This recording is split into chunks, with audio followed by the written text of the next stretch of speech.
Hello friends and welcome back to Digitalk. So in this session I am going to cover the step-by-step action plan that we follow for the configuration of two node cluster setup in the WebSphere. Okay, so I have posted many videos on WebSphere, specifically on clustering as well. Okay, and some of the executions as well. So, but this session is specifically dedicated to the step-by-step action plan, what we follow when we do the two or more node cluster setup in WebSphere, because there are a lot of multiple things are there. We have a multiple kind of a profiles in the WebSphere. We have a different kind of a profiles, and each and every profile will have a different kind of a servers. We have a custom profile, management profiles. Okay, so when it's come to the implementation of a two or more node cluster setup, okay, the many engineers get confused about which profile we need to use, and do we need to federate the application servers with the DMGR or not, and what are the ways of that one. So to clarify all these kind of a doubt, okay, I will explain the concurrent step by step action plan, okay, here, so that you will not get confused. So there are certain different ways for the configuration of the clustering, okay, but the way I'm going to explain you, it is the very straightforward way, and mostly we use in the production environment for the cluster setups. Okay. So now, very first thing, when we talk about the different kind of a profile, so we know that we have a different kind of a profiles in the WebSphere, right? So when we are going for a two node or maybe more than two node cluster setup, so what exactly we need for that? So the architecture that I am going to follow. So this is node one, or you can say this is my server one, okay, and this is my node 2, right? So this could be physical server, this could be virtual machines or anything. Okay, so here I will have one my manage server 1 on node 1, and a server 2 on the node 2, and then I want my DMGR deployment manager on my machine 1, and these two server will be part of the cluster, right? So same plan you can follow if you have more than two machines, or maybe three or four, n number of machines that you have. Okay, you can follow the same action plan, whatever the step that we are going to follow here for two node cluster. Okay, so this will be applicable for multi more than two node as well, exact same plan. Okay, so node 3, node 4, or maybe node 5, 6, 7. So this is the plan that I am going to explain here, how to follow that one. Okay, so now let me open a new screen, okay, so that I will explain you in properly in detail.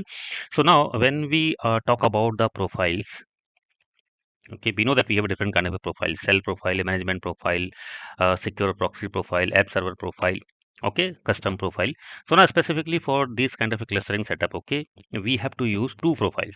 The very first profile is the management profile.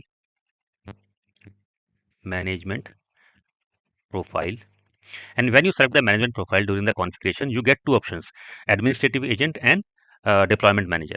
Okay, so you have to select their deployment manager.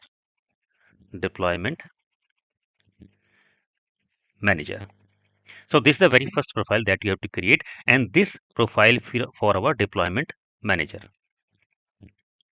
Okay, second thing, for our other servers, that means the server that we will be in our cluster where we are going to deploy our applications, for that we need to create the custom profile. Okay, we are going to create the custom profile. Okay, and when you create the custom profile, okay, you have to ensure that for custom profile 1 you are on node 1, and for custom profile 2 you are on node 2, right? Because for server 1 I want to be in the node 1, and node 2 I want server where I have server 2, which will be my second node, right? This is what we have discussed. This is our node 1, this is our node 2. Here we will have server 1, here we will have server 2, both will be part of the cluster, and here we will have the DMGR. So that means very first thing when we talk about the installation, so you have to install WebSphere on node 1 and node 2 both. Once the installation is done, we run the profile tool, right, to create the profile. So this management profile we run on the node 1 because we want our management profile on node 1. Second, for server 1, we will run the custom profile again on node 1 because the server 1 will be part of our node 1. Now server 2 we want on our second server. So that means when we are going to create server 3, so we are going to run it on node 2, right? Because we need to create profile on the node 2, which we are going to federate to the DMGR. Okay, so this is the very first requirement: install your WAS WebSphere application server on each and every node. Then initiate the management profile on node 1 where you want your DMGR. If you want your server as well on the DMGR node, like we have S1, so you can create a custom profile, run the profile management tool again, create custom profile for server 1. Then go to node 2. In node 2, run your profile management tool and create one custom profile, which will be for which will be for server 2. Right. So this is the basic initial setup you have to perform. Now, when we completed the installation of WebSphere on both, and then we have initiated the management profile on node 1, and we have created the deployment manager. Similarly, we have executed custom profile on both node, and we have created node 1 and node 2 there. Right. So once this is done, so what we need to federate. This is a very important term. We need to federate your servers, which you can refer as your managed server, or which you can refer as your application servers, both, where we are going to deploy our application like S1 and S2 in our case. So we need to federate these with the DMGR. Federation means to create the link between DMGR and S1, right? So when we have this kind of architecture where we have a multi-machine clustering, where we have multiple application servers managed by a single DMGR, so every task that we do in the each and every node with the help of DMGR, okay, is performed on each and every node with the help of a separate process which is called node agent. Node agent. Now, what is the role of node agent? Let me explain you in a simple way.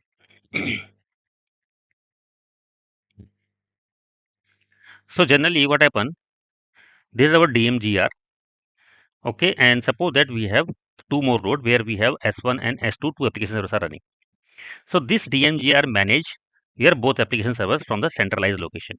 For example, if you are doing a deployment, you can do from console. If you are doing any configuration changes, you can do from console. It will be propagated to each and every server which is part of this DMGR in the cluster. Correct. Now here, how this DMGR contact and do the operations of each and every server on different machines is with the help of node agent. This is another utility or process that run on each and every node. Node agent. So this DMGR contact your node agent, and node agent contact your server like this one. So this is the communication path. Whenever you do any kind of a operation from the DMGR, it contact your node agent, and node agent contact your server. If this node agent is not running, your changes from DMGR will not get propagated in your server because the communication mediator is not working. So this is the importance of your node agent. So now in our plan, what we have done, we have created our DMGR profile. Then we have created our two custom profile for S1 and S2 servers, right? After that, what I said, you need to federate your both of the node in DMGR, right? So that means once you have configured custom profiles 1 and 2, okay, let me go to previous one.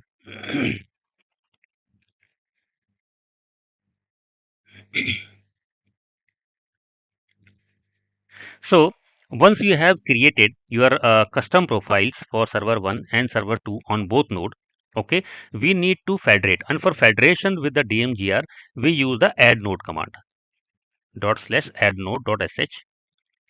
In the Linux, on Windows we have bat file, add node.sh command, and with this add node.sh what we give the IP address of DMGR, SOAP port of DMGR, and then our username, and then the password, okay, and the port of your DMGR.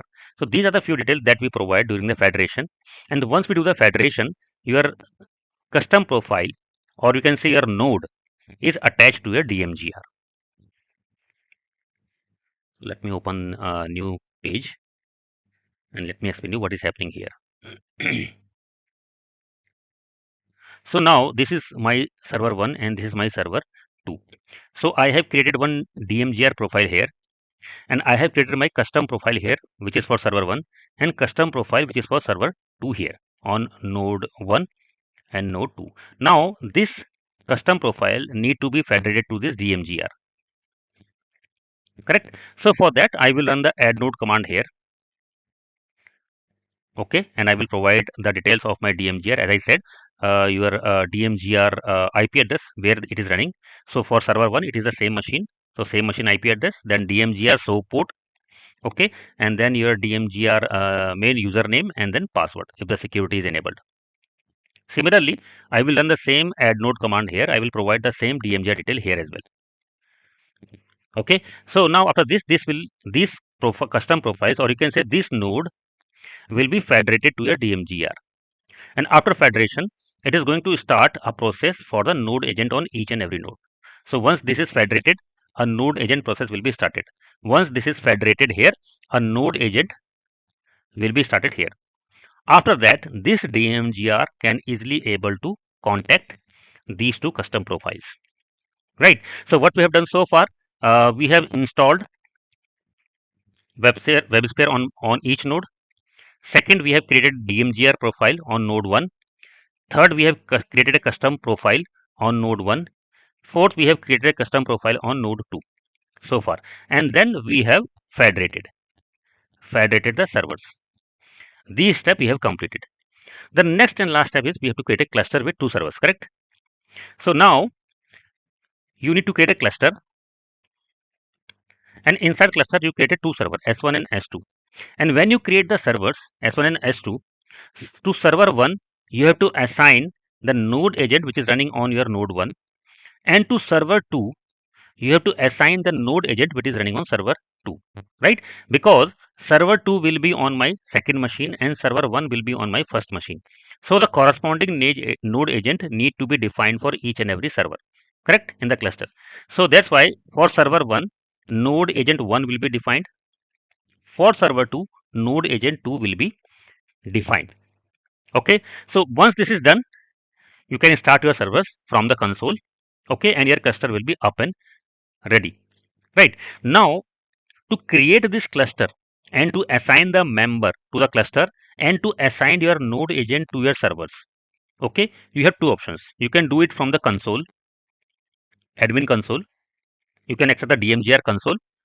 Okay, you can just click, you can create the cluster, you can create the server.